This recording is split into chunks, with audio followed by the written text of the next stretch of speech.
Добрый вечер. Вы смотрите программу «Якутия в деталях». Меня зовут Ирина Ефимова. 30 сентября – день воссоединения с Россией новых регионов. День, который изменил жизни миллионов людей. Ровно 3 года назад Донецкая, Луганская народные республики, Херсонская и Запорожская области официально стали частью нашей большой страны. И это была воля самих жителей этих территорий, выраженная на референдуме. Они единодушно высказались за возвращение на историческую родину. В работу по восстановлению регионов активно включилась вся страна – бизнес, волонтеры, общественные и религиозные организации. На освобожденных территориях развернулась большая стройка, новые дома, сотни километров дорог, школы, больницы. Внедрены новые стандарты образования и оказания медицинской помощи.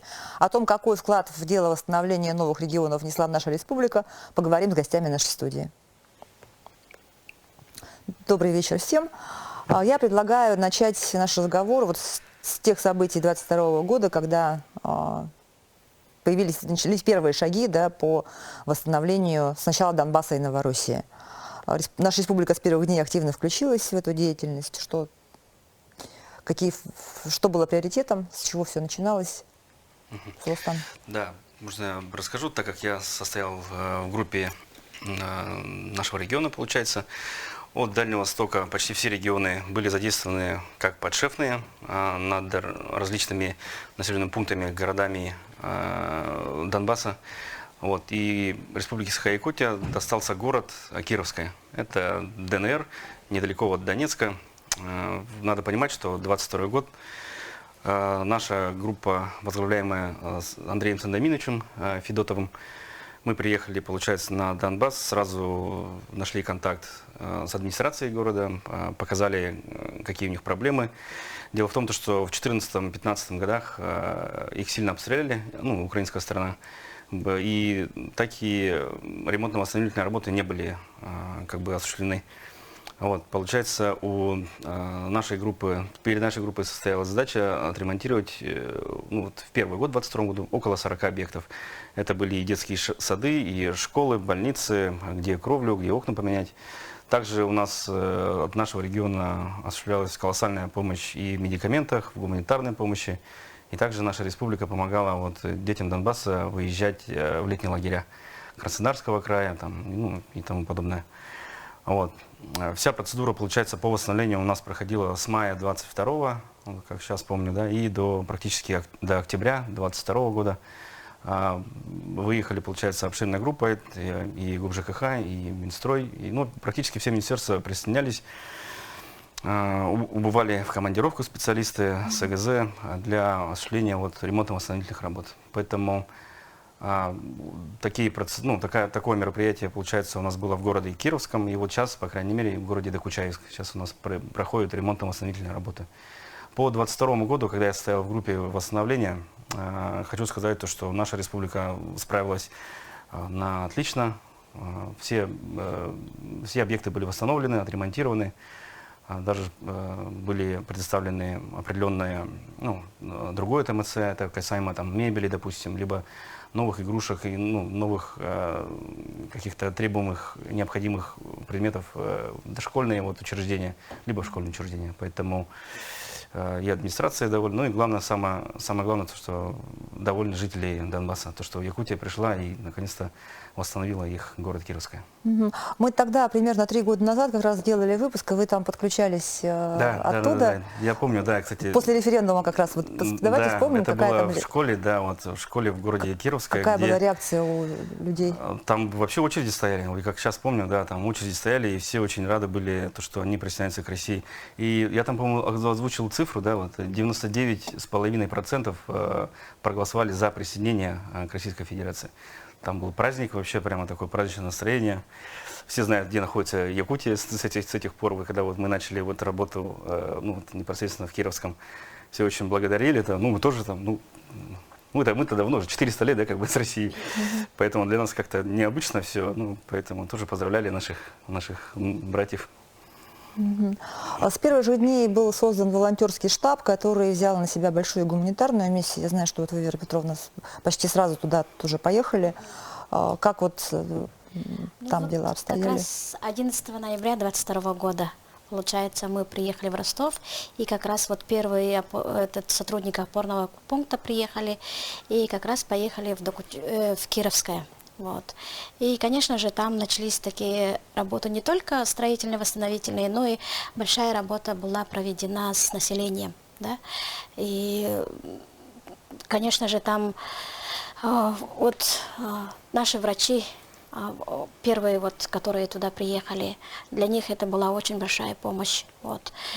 Потом... И Якутия была первым регионом, по-моему, который отправила прям своих врачей сразу же туда, вот, в командировку. И я вот, когда уже в 23-м году я начала с Ростова уже выезжать да, и, конечно же, в Кировском я была, и было очень приятно, когда у нас там строители находятся, да, мы промежуточно проезжали через Донецк, через Луганск, вот, да, и промежуточно там останавливались, да, и, конечно же, было очень приятно, когда просто простое население очень благодарно. Они сразу видят, что якутяне, и сразу здороваются на улице. Вот.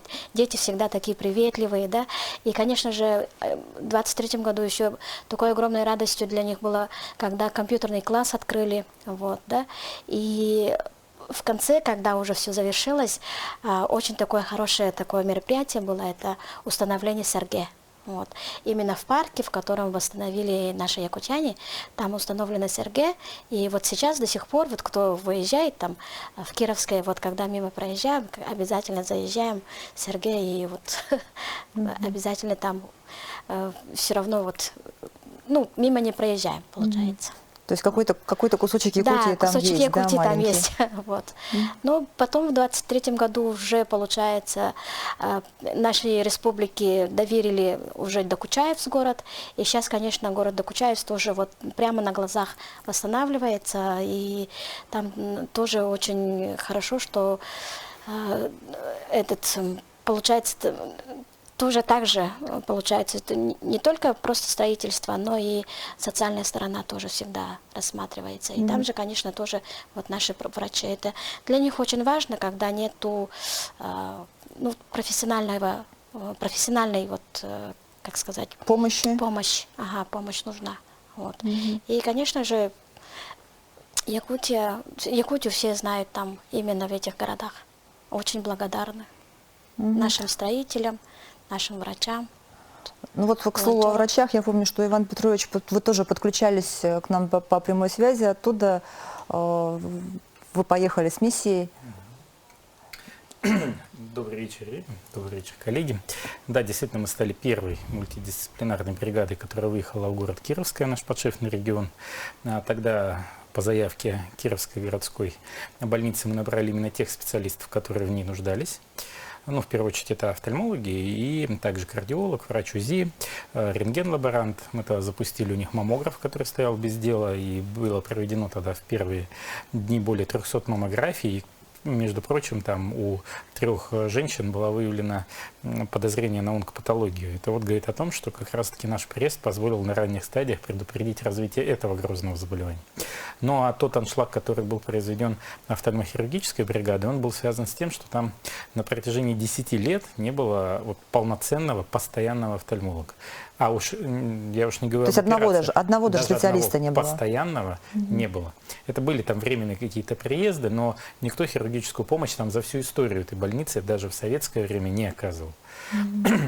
И надо понимать, что, к сожалению, когда Украина и ДНР был в составе Украины, медицина там развивалась по остаточному принципу, и все было просто-напросто погрязано в коррупции, там без денег люди к врачам не попадали. И, конечно, людям, которые получали там зарплаты и пенсии на минимальных уровнях, просто не могли себе позволить достаточный уровень оказания медицинской помощи. Поэтому, проведя обследование, проведя хирургическое вмешательство, вернув людям зрение, конечно, мы заслужили большой уровень доверия и благодарности среди тех жителей города Кировска, а потом уже и близлежащих городов, потому что сарафанное радио сработало моментально.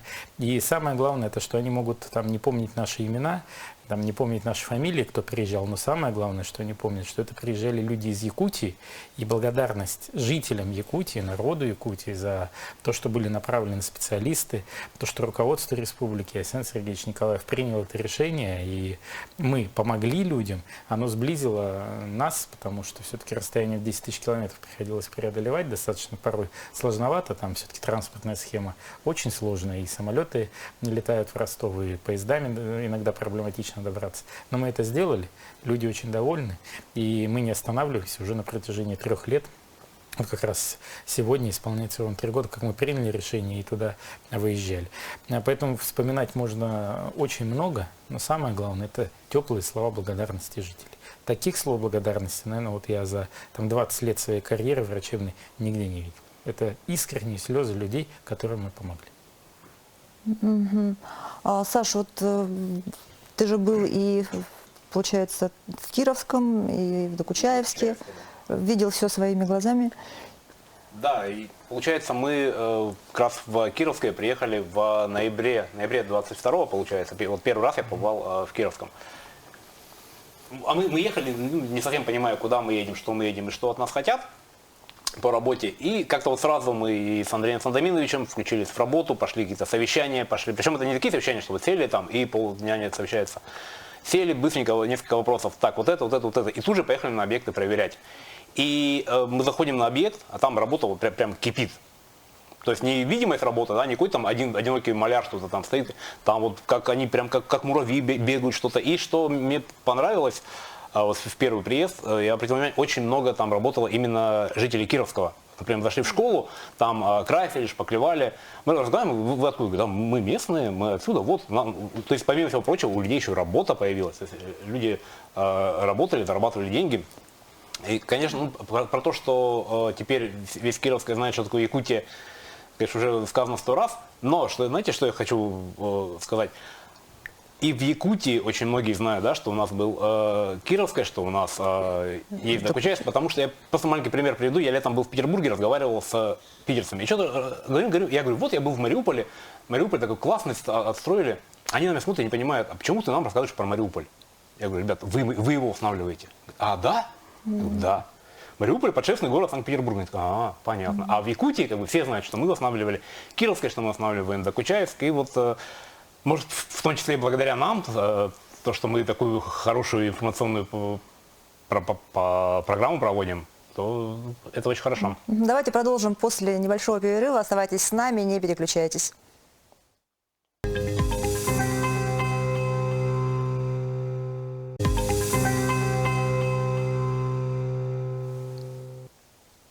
Это программа «Якутия в деталях». Мы продолжаем говорить о новых регионах, которые 3 года назад стали частью России, вернулись в состав России. И там теперь, в этих регионах, как во всех регионах России, работает фонд «Защитники Отечества». Вот, может быть, Анастасия, как представитель этого фонда, здесь нам что-то расскажет. Получается, 1 июня 2023 года по указу президента Российской Федерации был создан фонд «Защитники Отечества», государственный фонд, получается, который оказывает комплексное сопровождение наших ветеранов, членов семьи погибших, а также инвалидов боевых действий. Да, получается, у нас 3 категории. В комплексное сопровождение у нас входит полностью консультирование по и мерам поддержки. По членам семьи погибших точно так же. Социальная у нас адаптация, социальная поддержка по трудоустройству наших ветеранов, наших ребят, которые вернулись и уже закончили, демобилизовались, получается. Ну, также по инвалидам у нас идет отдельная комплексная поддержка. Мы оказываем им адаптацию жилого помещения. И ну, вот в целом такая у нас работа идет. У нас, в принципе, коллектив большой. Я как представитель, социальный координатор подошла. Ну, с этого года я работаю в секторе трудоустройства и обучения наших уже уволенных ветеранов. Они ко мне непосредственно обращаются для того, чтобы я помогла им найти работу, найти, если они хотят поменять сферу деятельности, например, либо какое-то обучение пройти, мы обязательно им помогаем. То есть это адаптация к... Да, это социальная адаптация к жизни, да, все верно. К мирной Да. жизни. То есть вы помогаете и профессию, может быть, Да, там, конечно. поменять и так далее? Консультируем мы 24/7, всегда на связи со своими подопечными. Мы их подопечными называем, потому что у каждого социального координатора есть определенное количество людей, которые на них закреплены, получается. И фонд находится не только в городе Якутске, а есть представители у нас в каждом районе.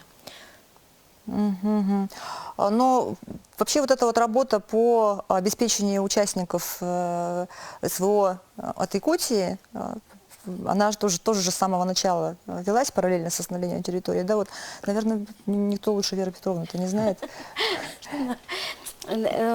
Я хотела бы сказать, что даже пользуясь случаем, поблагодарить наших якутян вот, за то,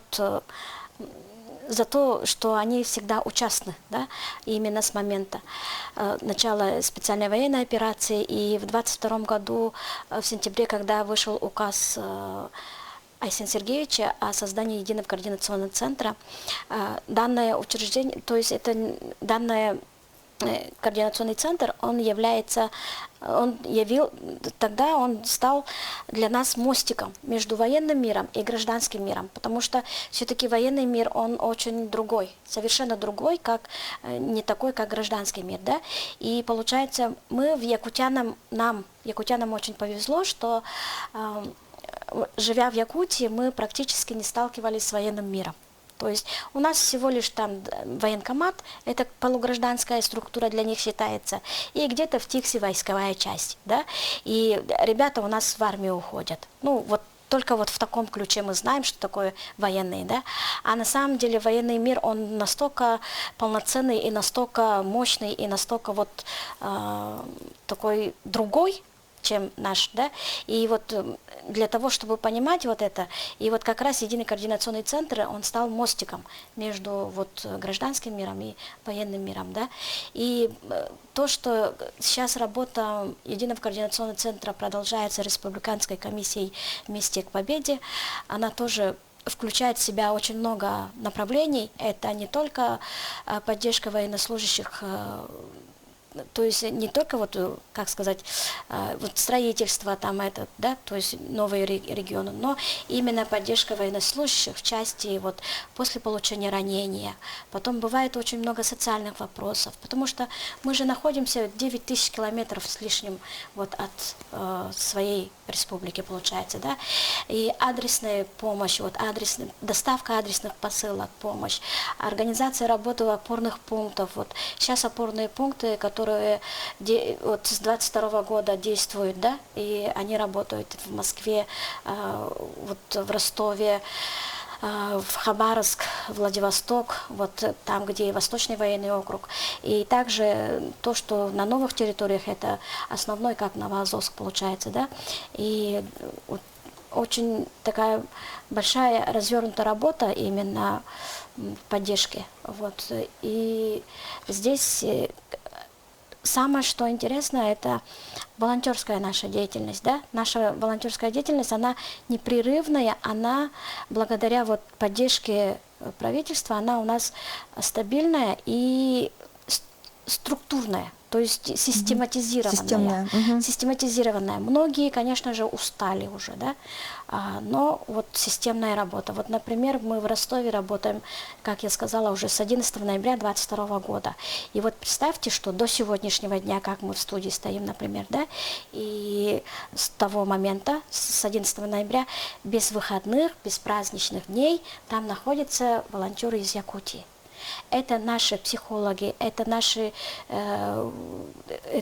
соцзащиты сотрудники, да, управления соцзащиты. И получается, единственный был выходной, когда, помните, в 23-м году Вагнер пришел в Ростов. Тогда сказали, не ходите, сидите дома.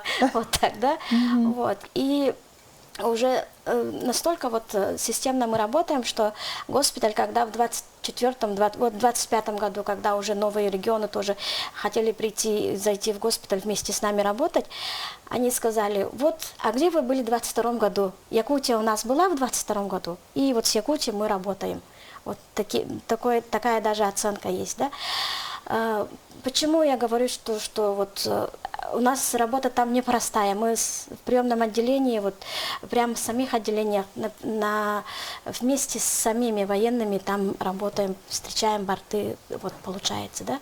И поэтому не просто ходить там, только по этому принципу мы можем найти своих ребят. По-другому мы не можем найти.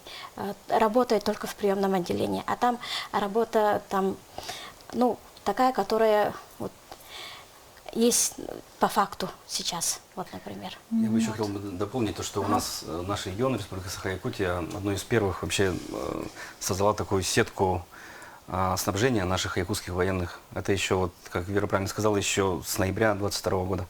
Как прошла мобилизация, и когда начали ребята писать, говорить, что чего не хватает. Вот Алексей Сергеевич принял такое мудрое решение, то, что помочь нашим военным. И вот, получается, опорные пункты. Я раньше тоже работал после восстановления, получается. И мы доставляли гуманитарный груз для наших ребят. Там тоже было все очень сложно. Никто не знает, где, ну, вот как ранее было сказано, для нас же это как-то по-другому. У нас нет военных частей, да, вот, есть только вот в Тексе измерительный пункт, здесь еще на ДСК, и все как бы. А там куда идти, какая часть, там, это было все осложнено. Вот, и поэтому наша вот сеть доставки гуманитарного груза, адресных посылок, это все было так налажено с таким трудом. Это все осложняется, ну, естественно, боевыми действиями, комендантским часом. Ну и вообще тогда было немного непонятно, что за волонтеры ездят с Якутии, там, потому что не во всех регионах это было. И поэтому не все знали то, что, оказывается, есть организация, которая снабжает именно ребят из Якутии. Поэтому и сейчас это до сих пор идет. Вот, единый координационный центр сейчас работает уже, ну, в полной своей мере и доставляет грузы и то, что нужно для военнослужащих вообще в полном объеме. Я лишь хочу сказать, вот, Вера Петровна, она как так общими словами о своей работе рассказала, но я как свидетель того, как она работает, вот есть же пчелка там, да, или там мать Тереза, вот она обо всех заботится, суетится везде, все, она все знает, где кто лежит, да, там, за всех переживает. Вот тут искренний такой волонтер, который заслуживает только больших слов, аплодисментов и благодарности. Вот. Со стороны же я вижу, как сколько раз я там видел, это круто. Я бы тоже хотел пару слов про волонтеров, потому что мы, как бы говорим, волонтеры, работа, но пока ты сам с ними не сталкиваешься, с ними немножко не поедешь, не поработаешь, потому что, ну, в день волонтер проезжает, ну, 300-400 километров, да, если не больше, причем это не по асфальту, это там заезжаешь в какое-нибудь село, где там до тебя прошла танковая колонна, дорог нет, ты на УАЗике что-то там как-то пытаешься, но все равно проезжаешь, потому что там ждет парень посылку. Там 1, 2, 3, 5, ты туда едешь. Вера Петровна, вот в крайний раз, когда мы были в Донецкой Народной Республике, мы с ней за один только день, она нас встретила в Докучаевске, мы оттуда поехали в Мариуполь, из Мариуполя мы поехали в Новую Ялту, из Новой Ялты мы поехали в Ростов, и все это время она за рулем, у нее здесь один телефон, здесь второй телефон, приехали в Новую Ялту в госпиталь, там с ребятами поговорила, этому подсказала, этому помогла нам что-то сделать, сели, поехали. Ну, и вот Вера Петровна так работает, и ребята, которые в опорных пунктах, они тоже так работают. Их там несколько человек, вот они с утра загрузились, разбежались, и не факт, что там ты успеешь к вечеру вернуться, а темнеет там рано. Ну, как-то вот умудряется, и когда с ними ездишь, бывает, что иногда ты едешь там, 300 километров ради одной посылки, одному человеку, но ты понимаешь, что этот человек ее ждет, это твой земляк, это твой, может быть, сосед, ты его приводишь, а его еще нет, он на позиции ушел, и его другу передаешь, он благодарит. Ну, в общем, это и очень тяжелая работа, но между тем я представляю, сколько благодарности ребята слышали, сколько они получают их к себе в телефоны, в мессенджеры, в звонках, это прям, ну, и такого, ну, не знаю, как сейчас, но в то время, там, в 22-23 году, практически ни у одного региона, кроме нас, не было. Вот, чтобы вот в таком объеме, чтобы вот так вот... Они, по-моему, волонтеры, которые работают в опорных пунктах, они знают теперь уже, я так понимаю, что как Сулстан только начинал, они это еще не знают, теперь они уже знают, что где какая часть стоит, какой Петр Петров в этой части, какой Петр Петров в той части, чтобы не перепутать их, чтобы к правильному Петру привести правильную посылку. А тогда вначале они не знали, вот они все это ставили, и, конечно, эта работа у них была проделана огромная. Давайте продолжим после небольшого перерыва. Оставайтесь с нами, не переключайтесь.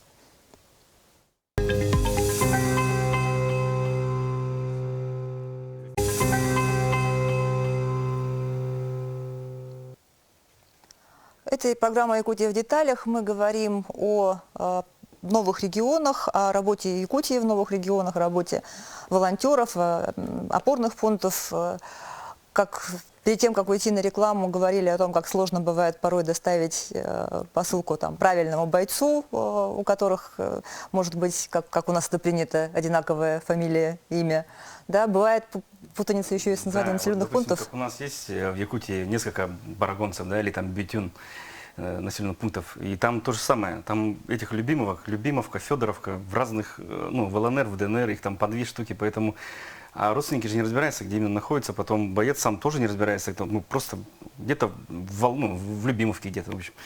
Потом смотришь, там 4 Любимовки, в какую из них ехать, они тоже, конечно, бойцы не говорят свои точные данные, да, это и запрещено, да, поэтому там уже чисто по своему, как повезет, не повезет, да, надо больше информации найти, узнать, и только потом уже поехать. Надо понимать то, что территория, в то время еще дронов не так много было, поэтому территория вся, это опасно, конечно, территория, где происходят боевые действия, поэтому плутать там нежелательно, не то, что нежелательно, вообще не нужно там ездить в незнакомые места, особенно если у тебя нет какой-то дополнительной информации.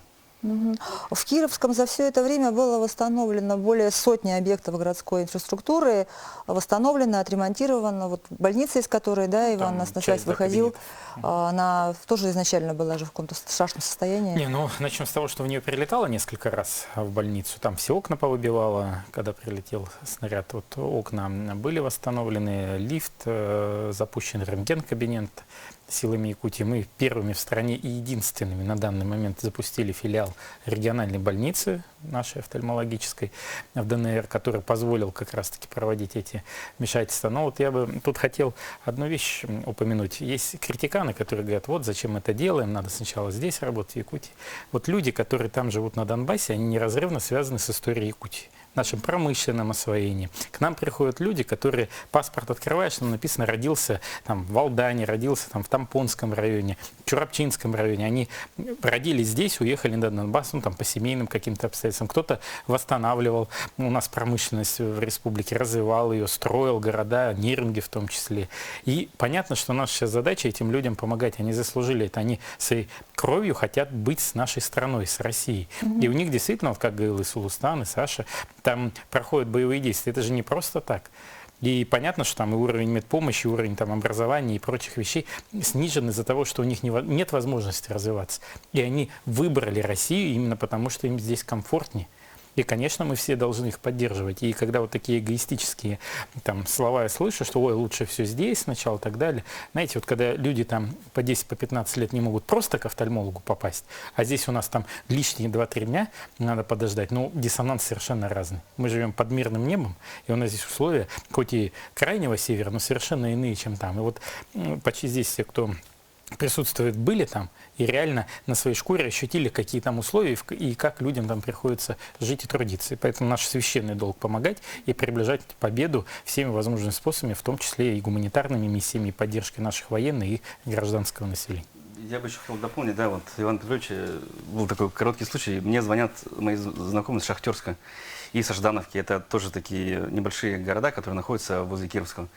И говорят, они очень, у многих моих знакомых, у них плохо со зрением, и они были очень удивлены доступностью оказываемой офтальмологической больницы непосредственно для жителей Донбасса. Там не надо было никакой бюрократии, нету. Еще через меня хотели что-то договориться, а ты можешь поговорить, чтобы меня приняли. Я говорю, как туда езжай, да и все. И там реально просто приезжают со Ждановки, приезжают с Янакиева и просто занимают очередь. И команда Ивана Петровича просто сиюминутно оказывает всю консультативную помощь и, главное, хирургическую. Сколько было операций проведено вообще, поэтому жители Донбасса именно благодарны якутским профессионалам. Да, например, еще в Докучаевске мы, когда только республика зашла в Докучаевск, стали восстанавливать, мы туда приехали, соответственно, нам стало интересно посмотреть, а что будет восстанавливаться, чтобы... И нас привели в больницу. И там я встретил своего ровесника. Встретил я его в рентген-кабинете, это был рентген-аппарат. Он 82-го года выпуска, как и я. То есть ему на тот момент 40 с лишним лет, и он работает, такой, знаете, еще старый, который на проявке, то есть он фотографирует. Я посмотрел, это мамонт.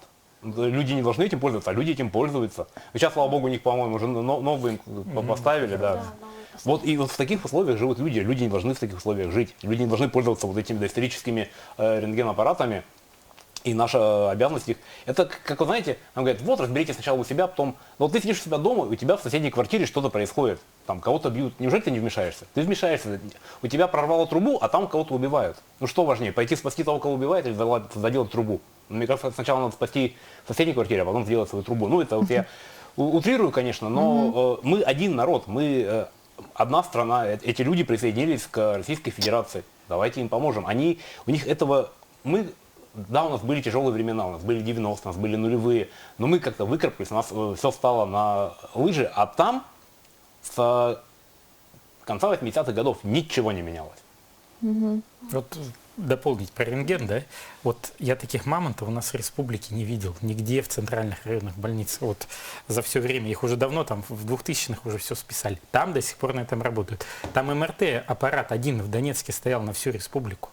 Ну, сейчас, конечно, чуть-чуть ситуация меняется, а у нас КТ стоит на северах, в МОМе, там, в Среднеколымске, ну, уровень-то совершенно другой.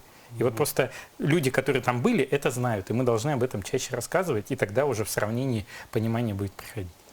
Но город Докучаевск, ведь Якутия взяла позже подшефство, да, чем Кировская. Вот не знаю, это потому что мы там в Кировском хорошо поработали, нам еще один город дали. Или как так получилось.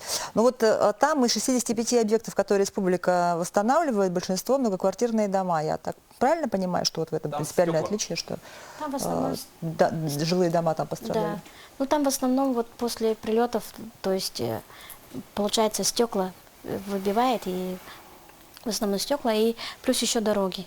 Вот. Ну, и объекты социальной и социальные инфраструктуры объекты. МФЦ построили, и вот это МФЦ построили, вот тоже продолжу, да, то, что там все. Вот туда приезжаешь, и ты как машина времени. Как будто ты назад уходишь, вот, какие-то вот 90-е, 80-е годы. И все вот так вот там развитие вот пришло только после того, как Россия пришла. И тоже самое в МФЦ, вот, да, именно электронные вот этот госуслуги, там этот, да, и многие это не умеют делать. Они карточками не умеют пользоваться, там, и молодежь обучает, как говорится, и вот как раз вот в Кировском, вот, когда компьютерные классы наша Якутия установила для ребят, это было, вот, планшеты появились, там это вот. Это мне кажется, мы должны быть сопричастны к тому, что сейчас происходит, и принять, научиться жить с этим, потому что многие сейчас, вот я, когда сюда приехала, когда слышат слово СВО, там СВОшник, чувствуется какая-то агрессия и неучастность. На самом деле мы должны быть благодарны нашим ребятам, благодарны за их работу, благодаря их работе, иной ценой жизни, которую они ценой жизни работают, да, вот.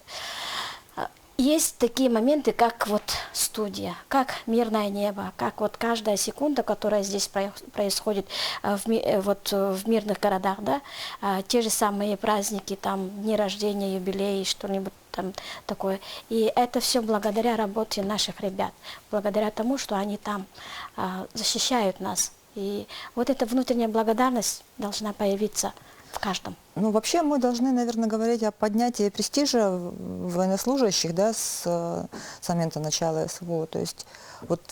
Нет, ну это, конечно, это, ну, он на самом деле, у нас сейчас общество разделено, но в целом, да, большинство, конечно, к людям в форме, к людям, которые вернулись с СВО, относятся очень положительно, очень добродушно, очень добросердечно. Даже... Ну, с уважением как минимум. Ну да, это... Ну, есть, конечно, люди, которые спрашивают, что ты туда пошел? Ну, Родина позвала, я и пошел. Ну, как бы, это нормально. И задавать этот вопрос, это ненормально. У нас очень много же в республике делается для того, чтобы ребята, которые возвращаются, чтобы они не чувствовали... Мне очень понравилось, как мне сказал Лютый, который пошел в Афганистан, он говорит, самое главное, чтобы не прозвучала та идиотская фраза, которая прозвучала, когда мы вернулись из Афганистана, а я вас туда не посылал. Вот это, говорит, самое главное, чтобы такой фразы сейчас не звучало. Сейчас, мне кажется, вот Анастасия, наверное, не даст соврать. Я тоже несколько раз выезжал на съемки в фонд. Они устраивают и ярмарки вакансий, и какие-то еще мероприятия. То есть они стараются, чтобы люди, вернувшиеся с боевых действий, были вовлечены, были чем-то заняты, чтобы у них были какие-то занятия, какая-то работа, какие-то между собой у них были взаимоотношения, чтобы они были в социуме, чтобы они включились, потому что после... Более того, мы говорим о том, что должен заработать социальный лифт. Да, у нас есть программа кадровая, которая сейчас работает «Время героев». Ну и даже без времени героев, вот он стоит наглядный пример социализации ветерана. Да, Сулстан же, он отслужил по контракту, вернулся, и теперь вот большой человек. Я вот хотел бы еще сказать, то, что первое, что я сделал, я пришел в фонд защитника Отечества, там действительно свой собственный куратор, там куча вопросов, и сразу по поводу, ну, какие у вас планы, там прямо очень щепетильно в фонде защитника Отечества относится к ветеранам, ко всем. Там прямо, ну, себя чувствуешь комфортно, и поэтому, если какие-то вопросы возникают, то уверен, что там можно получить и любую консультацию, которая требуется, медицинскую, психологическую, там, тоже по трудоустройству, по вакансии. Поэтому это очень удобно, то, что вот именно фонд защитника Отечества вот так и работает. Вот хочу добавить то, что у нас удобство в режиме одного окна. Получается, Да, у нас все организации присутствуют на месте. Это МФЦ есть у нас представители, да, СФР, социального фонда, соцзащита, например. Сразу же есть представитель Минздрава, есть представитель Минобразования. Получается, у нас поддержку можно получить полностью от всех органов исполнительной власти, получается, на одном месте. Также есть отдельно у нас кабинет психолога, который работает непосредственно со всеми. Как бы без стеснения, без никакой... Ну, как сказать, получается, ветеран, оказывается, всегда нуждается в психологической помощи. И он без стеснения всегда приходит в кабинет, где ему оказывают эту поддержку. Вот, получается так. Ну, кстати, немногие знают про это, поэтому я вот всем, когда вот встречаюсь с кем-то, ну, спрашиваю, сходили ли вы в фонд защитника Отечества, там, ну, есть такие ребята, которые не в курсе всего этого, поэтому направляю прямо туда. Мы, как ассоциация ветеранов СВО, сразу говорим, что надо сделать, имеется в виду, если только такой человек пришел и не знает, куда пойти, там, кому обратиться, там, даже за документальной какой-то помощью. Поэтому фонд защитника Отечества оказывает такую поддержку вообще в полной мере, это очень радует. Также с недавнего времени, чтобы упростить поддержку наших подопечных, у нас сидят сотрудники военного комиссариата, непосредственно сразу же в фонде. Все, спасибо большое. У нас время подошло к концу. Думаю, что кто-то, посмотрев нашу программу еще раз, убедится в том, что это нужно было сделать, в том, что нашим ребятам нужно оказывать помощь. И ветераны услышат лишний раз, что нужно идти в фонд защитников Отечества. Это была программа «Якутия в деталях». Меня зовут Ирина Ефимова. Смотрите нас на телеканале «Якутия-24» по будням в 19:15. Расскажем обо всем в деталях.